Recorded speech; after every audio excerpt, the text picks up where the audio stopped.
Welcome back my dear students and friends. നിങ്ങൾക്ക് അക്കൗണ്ടൻസിയുടെയോ business സ്റ്റഡീസിൻ്റെയോ കൂടുതൽ videos, notes എന്നിവ ആവശ്യമുണ്ടെങ്കിൽ ബ്ലോഗ് സന്ദർശിക്കുക www.manojmelekandi.blogspot.com. നമുക്ക് ക്ലാസ്സിലേക്ക് വരാം. കഴിഞ്ഞ ക്ലാസ്സിൽ നമ്മൾ പഠിച്ചത് ജോയിൻറ്റ് സ്റ്റോക്ക് കമ്പനിയുടെ മീനിങ്ങും അതുപോലെ തന്നെ ഫീച്ചേഴ്സുമാണ്. കമ്പനീസ് ആക്ട് പ്രകാരം ഒരു ജോയിൻറ്റ് സ്റ്റോക്ക് കമ്പനി എന്ന് പറയുന്നത് രജിസ്റ്റർ ചെയ്തിരിക്കണം. അത് നിർബന്ധമാണ്. അങ്ങനെ ഒരു കമ്പനീസ് ആക്ട് പ്രകാരം രജിസ്റ്റർ ചെയ്ത് കഴിഞ്ഞാൽ that is treated as an artificial person. അതിന് പ്രത്യേകമായിട്ടൊരു നിലനിൽപ്പുണ്ടാവും, അതിന് പ്രത്യേകമായിട്ടൊരു എൻറ്റിറ്റി ഉണ്ട്. അങ്ങനെ പ്രത്യേകമായിട്ട് നിലനിൽപ്പുള്ള ഒരു എൻറ്റിറ്റിയുള്ള ആർട്ടിഫിഷ്യൽ പേഴ്സൺ ആയിട്ടാണ് ജോയിൻറ്റ് സ്റ്റോക്ക് കമ്പനിയെ കണക്കാക്കുന്നത്. അതുകൊണ്ട് തന്നെ ഒരു കമ്പനി നിലവിൽ വന്നു കഴിഞ്ഞാൽ ആ കമ്പനിക്ക് കമ്പനിയുടെ പേരിൽ തന്നെ കേസുകൾ ഫയൽ ചെയ്യാനോ അല്ലെങ്കിൽ കേസുകൾ ഫയൽ ചെയ്യപ്പെടാനോ അതുപോലെ തന്നെ സ്വന്തമായി ബാങ്ക് അക്കൗണ്ടുകൾ ഓപ്പൺ ചെയ്യാനോ കോൺട്രാക്റ്റുകളിൽ ഏർപ്പെടാനോ ഒക്കെ സാധിക്കുന്നതാണ്. ഒരു കമ്പനി രജിസ്റ്റർ ചെയ്ത് കഴിഞ്ഞാൽ ആ കമ്പനിക്ക് പെർപ്പച്വൽ സക്സഷൻ ആണെന്ന് പറയാം. പെർപ്പച്വൽ സക്സഷൻ എന്ന് പറഞ്ഞു കഴിഞ്ഞാൽ കണ്ടിന്യൂസ് എക്സിസ്റ്റൻസ്. ആ കമ്പനിയിലെ ഷെയർ ഹോൾഡേഴ്സ് മരണപ്പെടുകയോ അല്ലെങ്കിൽ ഷെയർ ഹോൾഡേഴ്സ് പാപ്പരാവുകയോ അല്ലെങ്കിൽ ഷെയർ ഹോൾഡേഴ്സിന് മനോരോഗം ബാധിക്കുകയോ ചെയ്തു കഴിഞ്ഞാൽ ഒന്നും തന്നെ അത് കമ്പനിയുടെ പ്രവർത്തനത്തെ ബാധിക്കില്ല. കമ്പനി അതേപോലെ മുന്നോട്ട് പോകും. ഒരു കമ്പനി നിലവിൽ വരുന്നത് നിയമത്തിനനുസരിച്ചാണ്. അതുകൊണ്ട് തന്നെ ഒരു കമ്പനിയെ ഇല്ലാതാക്കണമെങ്കിലും നിയമത്താൽ തന്നെ ഇല്ലാതാക്കിയാൽ മാത്രമേ കമ്പനി ഇല്ലാതാവുകയുള്ളൂ. ഇനി ഈ കമ്പനിയുടെ maximum number of share holders എന്ന് പറയുന്നത് അൺലിമിറ്റഡ് ആണെന്ന് പറഞ്ഞു. അപ്പോൾ ഇങ്ങനെയുള്ള ഈ കമ്പനി ഫോം ഓഫ് ഓർഗനൈസേഷനെ നിയന്ത്രിക്കുന്നത് ഡയറക്ടർമാരാണ്. ഈ ഡയറക്ടർമാരെ അപ്പോയിൻ്റ് ചെയ്യുന്നത് ഷെയർ ഹോൾഡേഴ്സ് വോട്ടിങ്ങിലൂടെയാണ്. അപ്പോൾ ഷെയർ ഹോൾഡേഴ്സ് വോട്ടിങ്ങിലൂടെ ഡയറക്ടർമാരെ എലക്ട് ചെയ്യുമ്പോൾ ഒരു ഷെയറിന് ഒരു വോട്ട് എന്നുള്ള സിദ്ധാന്തപ്രകാരമാണ് അവിടെ വോട്ടിംഗ് റൈറ്റ് ഉള്ളത്. അപ്പോൾ ഒരാളുടെ കൈവശം 100 ഷെയർ ഉണ്ടെങ്കിൽ അയാൾക്ക് 100 വോട്ട് ഉണ്ടാവും. അങ്ങനെ ഒരു ഷെയറിന് ഒരു വോട്ട് എന്നുള്ളതാണ് ഇവിടെ ഫോളോ ചെയ്യുന്നത്.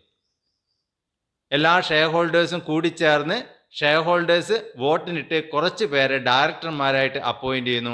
ഈ ഡയറക്ടർമാർ എല്ലാവരും ചേർന്നുകൊണ്ട് ബോർഡ് ഓഫ് ഡയറക്ടേഴ്സായി പ്രവർത്തിക്കുന്നു. അവരാണ് ടോപ്പ് ലെവൽ മാനേജേഴ്സിനെ അപ്പോയിൻ്റ് ചെയ്യും, കമ്പനിയുടെ മറ്റു കാര്യങ്ങളൊക്കെ നിയന്ത്രിക്കുകയും ചെയ്യുന്നത്.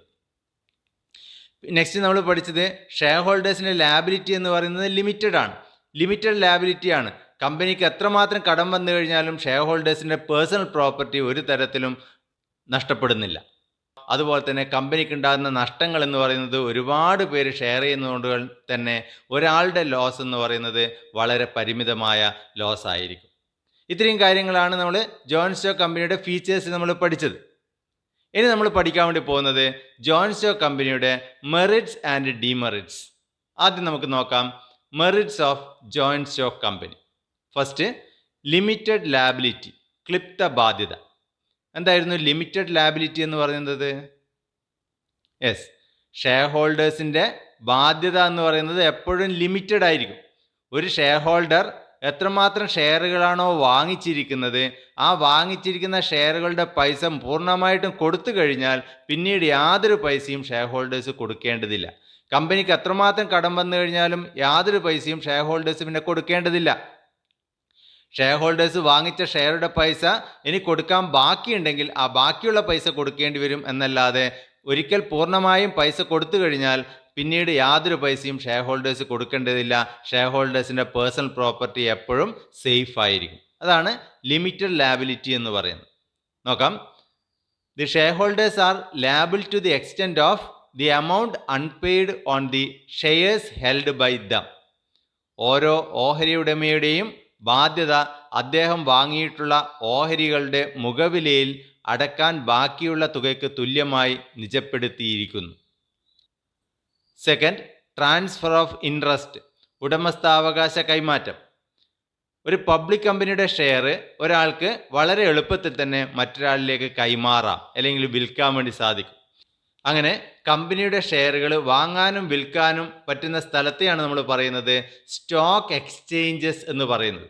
ഇപ്പോൾ സ്റ്റോക്ക് എക്സ്ചേഞ്ചസിലൂടെ ഒരു പബ്ലിക് കമ്പനിയുടെ ഷെയർ ഏതൊരാൾക്കും വർക്കിംഗ് ഡേയ്സിൽ, വർക്കിംഗ് ടൈമിൽ വാങ്ങാനോ വിൽക്കാനോ ഒക്കെ തന്നെ സാധിക്കുന്നതാണ്. നോക്കാം. The shares of a public company can be transferred to another person or can be sold in the market easily. ഒരു പബ്ലിക് കമ്പനിയുടെ ഓഹരികൾ മറ്റൊരാൾക്ക് കൈമാറാം, അല്ലെങ്കിൽ വിപണിയിൽ എളുപ്പത്തിൽ വിൽക്കാൻ സാധിക്കും. നെക്സ്റ്റ്, പെർപ്പച്വൽ എക്സിസ്റ്റൻസ്, സ്ഥായിയായ നിലനിൽപ്പ്. നേരത്തെ പറഞ്ഞു, മെമ്പേഴ്സ് മരണപ്പെട്ടാലോ അല്ലെങ്കിൽ പാപ്പരായാലോ അല്ലെങ്കിൽ മനോരോഗം ബാധിച്ചാലോ ഒന്നും തന്നെ കമ്പനിയുടെ പ്രവർത്തനത്തെ അത് ബാധിക്കുന്നില്ല. കമ്പനി അതേപോലെ മുന്നോട്ട് പോകും. കമ്പനി ഇല്ലാതാവണമെങ്കിൽ നിയമത്തിനനുസരിച്ച് തന്നെ കമ്പനിയെ ഇല്ലാതാക്കണം. കമ്പനിയുടെ ബിൽഡിങ്ങുകൾ ഇല്ലാതായി കഴിഞ്ഞാൽ കമ്പനി ഇല്ലാതാവില്ല. കമ്പനി എന്ന് പറയുന്ന ഒരു ആർട്ടിഫിഷ്യൽ പേഴ്സൺ ആണ്.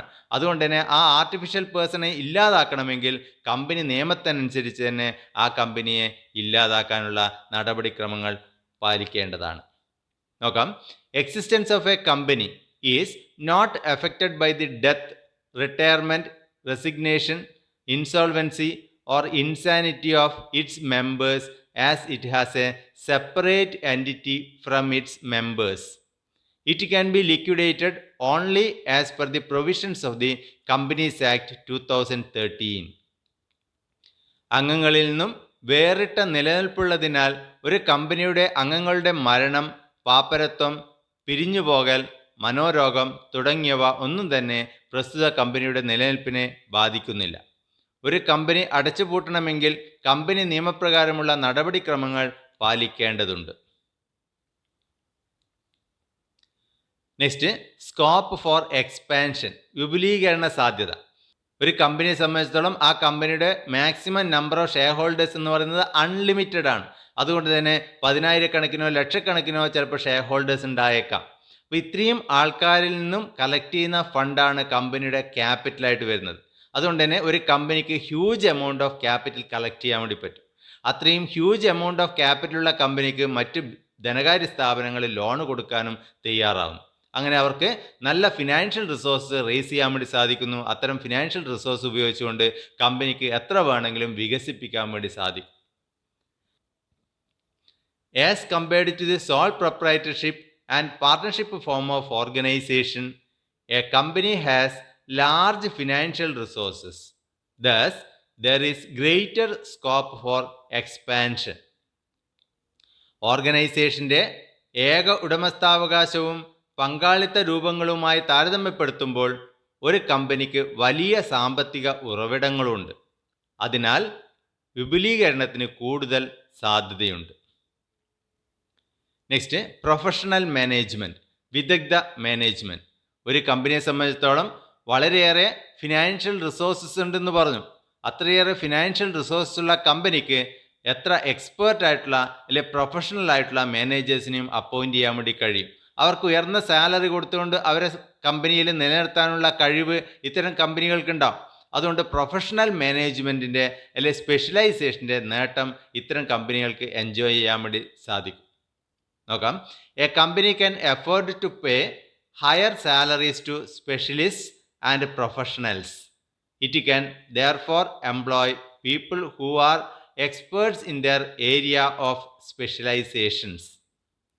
സ്പെഷ്യലിസ്റ്റുകൾക്കും പ്രൊഫഷണലുകൾക്കും ഉയർന്ന ശമ്പളം നൽകാൻ ഒരു കമ്പനിക്ക് കഴിയും. ആയതിനാൽ ഓരോ വിഭാഗത്തിലും അതാത് മേഖലയിലെ പ്രാവീണ്യമുള്ളവരെ നിയമിക്കുവാൻ കമ്പനിക്ക് സാധിക്കും. ഇത്രയാണ് മെറിറ്റ്സിൽ പ്രധാനമായിട്ട് പറയുന്നത്. എന്തൊക്കെയാണെന്ന് നോക്കാം. Limited liability, transfer of interest, perpetual existence, scope for expansion, professional management. Next, limitations. First, complexity in formation, രൂപീകരണത്തിലെ സങ്കീർണത. ഒരു കമ്പനി രജിസ്റ്റർ ചെയ്യണമെന്നുള്ളത് കമ്പൽസറി ആണെന്ന് പറഞ്ഞു. രജിസ്റ്റർ ചെയ്യുന്നത് കമ്പനീസ് ആക്ട് പ്രകാരമാണ്. അങ്ങനെ രജിസ്റ്റർ ചെയ്ത് കഴിഞ്ഞാൽ കമ്പനി പിന്നീട് ഒരു ആർട്ടിഫിഷ്യൽ പേഴ്സൺ ആയിട്ടാണ് കണക്കാക്കുക. Having separate entity. അതിലെ ഷെയർ ഹോൾഡേഴ്സ് വേറെയാണ്, കമ്പനി വേറെയാണ്. അതാണ് അതിൻ്റെ പൊസിഷൻ എന്ന് പറയുന്നത്. അപ്പോൾ അങ്ങനെയുള്ളൊരു കമ്പനി ഫോം ചെയ്യണമെങ്കിൽ ഒരുപാട് ലീഗൽ ഡോക്യുമെൻറ്റ്സ് തയ്യാറാക്കേണ്ടതുണ്ട്. ഒരുപാട് നടപടിക്രമങ്ങൾ പാലിച്ചുകൊണ്ട് മാത്രമേ ഒരു കമ്പനി രജിസ്റ്റർ ചെയ്യാൻ വേണ്ടി പറ്റൂ. ഒരു സോൾ പ്രൊപ്രൈറ്റർഷിപ്പോ പാർട്ട്ണർഷിപ്പോ ഫോം ചെയ്യുന്നത് പോലെ അത്ര എളുപ്പത്തിൽ ഒരു കമ്പനി രൂപീകരിക്കാൻ വേണ്ടി കഴിയില്ല. നോക്കാം. The formation of a company requires greater time, effort and extensive knowledge of legal requirements and the procedures involve. ഒരു കമ്പനി രൂപത്തിലുള്ള ബിസിനസ് ആരംഭിക്കുവാൻ ഒട്ടേറെ സമയവും പ്രയത്നവും നടപടിക്രമങ്ങളും പാലിക്കേണ്ടതുണ്ട്. Second, lack of secrecy. രഹസ്യം സൂക്ഷിക്കാൻ കഴിയുന്നില്ല. ഒരു പബ്ലിക് കമ്പനിയെ സംബന്ധിച്ചിടത്തോളം പല വിവരങ്ങളും അതിൻ്റെ കമ്പനി രജിസ്ട്രാർക്ക് കൈമാറേണ്ടതുണ്ട്. ഇങ്ങനെ കമ്പനി രജിസ്ട്രാർക്ക് കൈമാറുന്ന ഈ വിവരങ്ങൾ മിക്കതും ജനറൽ പബ്ലിക്കിന് അവൈലബിൾ ആയിരിക്കും. അതുപോലെ തന്നെ കമ്പനി സംബന്ധിച്ചിടത്തോളം അതിൻ്റെ ഫിനാൻഷ്യൽ റിപ്പോർട്ടുകൾ പബ്ലിഷ് ചെയ്യും. അങ്ങനെ ഫിനാൻഷ്യൽ റിപ്പോർട്ടുകൾ പബ്ലിഷ് ചെയ്യുന്നതുകൊണ്ടും കമ്പനിയുടെ പ്രധാനപ്പെട്ട ഡീറ്റെയിൽസൊക്കെ ഷെയർ ഹോൾഡേഴ്സിൻ്റെ മീറ്റിങ്ങിൽ ഡിസ്കസ് ചെയ്യുന്നതുകൊണ്ടും ഒരു കമ്പനിക്ക് അവരുടെ സീക്രസി മെയിൻറ്റെയിൻ ചെയ്യാൻ വേണ്ടി ബുദ്ധിമുട്ടാണെന്ന് നമുക്ക് പറയാം. നോക്കാം. The companies act requires each public company to provide from time to time a lot of information to the office of the registrar of companies. Such information is available to the general public also. Company നിയമപ്രകാരം കാലാകാലങ്ങളിൽ കമ്പനിയെ സംബന്ധിച്ച വിവരങ്ങളെല്ലാം company രജിസ്ട്രാറെ അറിയിക്കണമെന്നുണ്ട്. അത്തരം വിവരങ്ങൾ പൊതുജനങ്ങൾക്കും ലഭ്യമാണ്. Next, impersonal work environment. വ്യക്തി സൗഹൃദപരമല്ലാത്ത തൊഴിൽ സാഹചര്യം. സോൾ പ്രൊപ്രൈറ്റർഷിപ്പോ പാർട്ണർഷിപ്പോ അല്ലെങ്കിൽ മറ്റു ഫോംസ് ഓഫ് ബിസിനസ് ഓർഗനൈസേഷൻ ആണെങ്കിൽ അതിലെ ഓണേഴ്സിന് പരസ്പരം പരിചയമുണ്ടാവും. ഓണേഴ്സും തൊഴിലാളികളും തമ്മിൽ നല്ലൊരു ബന്ധമുണ്ടാവും. ഓണേഴ്സും അതുപോലെ തന്നെ ക്രെഡിറ്റേഴ്സുമായിട്ട് നല്ലൊരു ബന്ധമുണ്ടാവും. പക്ഷേ കമ്പനി ഫോം ഓഫ് ഓർഗനൈസേഷനെ സംബന്ധിച്ചിടത്തോളം ആയിരക്കണക്കിനോ പതിനായിരക്കണക്കിനോ ലക്ഷക്കണക്കിനോ മെമ്പേഴ്സ് ഉണ്ടാവും, അല്ലെങ്കിൽ ഷെയർ ഹോൾഡേഴ്സ് ഉണ്ടാവും. അവർക്ക് പരസ്പരം അറിയില്ല എന്ന് മാത്രമല്ല, ഓണേഴ്സും മാനേജ്മെൻറ്റും തമ്മിൽ അത്രയേറെ നല്ലൊരു പേഴ്സണൽ റിലേഷൻഷിപ്പ് ഉണ്ടാവണം എന്നില്ല. കാരണം കമ്പനി ഫോം ഓഫ് ഓർഗനൈസേഷനിൽ ഓണർഷിപ്പും മാനേജ്മെൻറ്റും രണ്ട് പേരുടെ കൈകളിലാണ്. ഓണർഷിപ്പ് എന്ന് പറയുന്നത് ഷെയർ ഹോൾഡേഴ്സിൻ്റെ കയ്യിലും മാനേജ്മെൻറ്റ് എന്ന് പറയുന്നത് കമ്പനിയുടെ എംപ്ലോയീസുമാണ്. അതുകൊണ്ട് തന്നെ കമ്പനിയുടെ ഓണേഴ്സായ ഷെയർ ഹോൾഡേഴ്സും അതുപോലെ ടോപ്പ് മാനേജ്മെൻറ്റും അല്ലെങ്കിൽ കമ്പനിയിലെ എംപ്ലോയീസും അല്ലെങ്കിൽ കമ്പനിയിലെ കസ്റ്റമേഴ്സും അല്ലെങ്കിൽ ക്രെഡിറ്റേഴ്സുമായിട്ട് വ്യക്തിപരമായിട്ടുള്ള ബന്ധം ഉണ്ടാവില്ല എന്ന് നമുക്ക് പറയാം. Impersonal work environment. വ്യക്തി സൗഹൃദപരമല്ലാത്ത തൊഴിൽ സാഹചര്യം. Separation of ownership and management leads to situations in which there is lack of effort as well as personal involvement on the part of the officers of a company, the owners and top management to maintain personal contact with the employees, customers and creditors. ഉടമസ്ഥാവകാശവും മാനേജ്മെൻറ്റും രണ്ട് വിഭാഗങ്ങളുടെ കൈവശമാകിയാൽ ഓഹരി ഉടമകൾക്കും മാനേജ്മെൻറ്റിനും തൊഴിലാളികളുമായോ ഉപഭോക്താക്കളുമായോ ക്രെഡിറ്റേഴ്സുമായോ വ്യക്തിപരമായ ബന്ധം സ്ഥാപിക്കുവാൻ കഴിയുന്നില്ല. Next, numerous regulations. നിരവധി നിയന്ത്രണങ്ങൾ. ഒരു കമ്പനി രജിസ്റ്റർ ചെയ്യണമെങ്കിൽ തന്നെ ഒരുപാട് ലീഗൽ പ്രൊസീജിയർ ഫോളോ ചെയ്യണമെന്ന് പറഞ്ഞു. അങ്ങനെ രജിസ്റ്റർ ചെയ്ത് കഴിഞ്ഞാൽ അതൊരു ആർട്ടിഫിഷ്യൽ പേഴ്സൺ ആണ്. ഈ ആർട്ടിഫിഷ്യൽ പേഴ്സൺ ഏതൊക്കെ രീതിയിലാണ് പ്രവർത്തിക്കേണ്ടത് എന്നുള്ളതിന് ഒരുപാട് ഡോക്യുമെൻറ്റ്സ് ഉണ്ടാവും. അതുകൂടാതെ ഒരുപാട് നിയമങ്ങളുണ്ട്. ഈ നിയമങ്ങൾ മുഴുവനും പാലിച്ചുകൊണ്ട് മാത്രമേ ഒരു കമ്പനിക്ക് പ്രവർത്തിക്കാൻ വേണ്ടി കഴിയുകയുള്ളൂ. കാരണം അതൊരു ആർട്ടിഫിഷ്യൽ പേഴ്സൺ ആണ്. ഡയറക്ടേഴ്സിന് തോന്നുന്ന രീതിയിൽ കമ്പനിയെ ഭരിക്കാൻ വേണ്ടി സാധിക്കുകയില്ല. അതിനൊരുപാട് നിയമങ്ങൾ ഇന്ത്യയിൽ നിലവിലുണ്ട്. അങ്ങനെ ആ രാജ്യത്ത് നിലനിൽക്കുന്ന എല്ലാ നിയമങ്ങളും പാലിച്ചുകൊണ്ട് മാത്രമേ ഒരു കമ്പനി വർക്ക് ചെയ്യാൻ വേണ്ടി സാധിക്കുകയുള്ളൂ. Numerous regulations. നിരവധി നിയന്ത്രണങ്ങൾ. The functioning of a company is subject to many legal provisions and compulsions. കമ്പനികളുടെ പ്രവർത്തനങ്ങൾ നിരവധി നിയമങ്ങൾക്ക് വിധേയമാണ്. Next, delay in decision making. തീരുമാനമെടുക്കാനുള്ള കാലതാമസം. കമ്പനി ഫോം ഓഫ് ഓർഗനൈസേഷൻ എന്ന് പറയുന്നത് വലിയ ഫോം ഓഫ് ബിസിനസ് ഓർഗനൈസേഷനാണ്. അതിനകത്ത് സാധാരണ തരത്തിലുള്ള തീരുമാനങ്ങൾ എടുക്കാൻ വേണ്ടി മാനേജേഴ്സിന് സാധിക്കുമെങ്കിലും പ്രധാനപ്പെട്ട തീരുമാനങ്ങൾ എടുക്കുന്നത് അതിനേക്കാൾ ഹയർ റാങ്കിലുള്ള ഡയറക്ടർമാരായിരിക്കും. അപ്പോൾ ഡയറക്ടർമാരിൽ നിന്നും അവർ ബോർഡ് ഓഫ് ഡയറക്ടേഴ്സ് കൂടി ഒരു തീരുമാനങ്ങൾ എടുത്ത് അത് മാനേജ്മെൻറ്റിനെ അറിയിക്കുമ്പോൾ അതിന് ഒരുപാട് സമയമെടുക്കുന്നു. അതിലും പ്രധാനപ്പെട്ട മറ്റു ചില തീരുമാനങ്ങൾ എടുക്കുന്നത് ചിലപ്പോൾ ഷെയർ ഹോൾഡേഴ്സിൻ്റെ മീറ്റിങ്ങിലായിരിക്കാം. അപ്പോൾ ഷെയർ ഹോൾഡേഴ്സിൻ്റെ എല്ലാവരുടെയും മീറ്റിംഗ് വിളിച്ച് അതിൽ റെസൊല്യൂഷൻ പാസ്സാക്കി ചില തീരുമാനങ്ങൾ എടുക്കേണ്ടതായിട്ട് വരും. അപ്പോൾ ഇതിനൊക്കെ ഒരുപാട് ടൈം എടുക്കും ഒരു തീരുമാനങ്ങൾ എടുക്കാൻ വേണ്ടി. അങ്ങനെ തീരുമാനം എടുക്കാൻ വേണ്ടി ഒരുപാട് ടൈം ഇതിന് ചിലവാകുന്നു എന്നുള്ളതാണ് ഇതിൻ്റെ ഒരു ന്യൂനത. ഡിലേ ഇൻ ഡിസിഷൻ മേക്കിംഗ്, തീരുമാനമെടുക്കാനുള്ള കാലതാമസം. Companies R democratically managed through the board of directors. Communication as well as approval of various proposals may cause delays not only in taking decisions but also in acting upon them.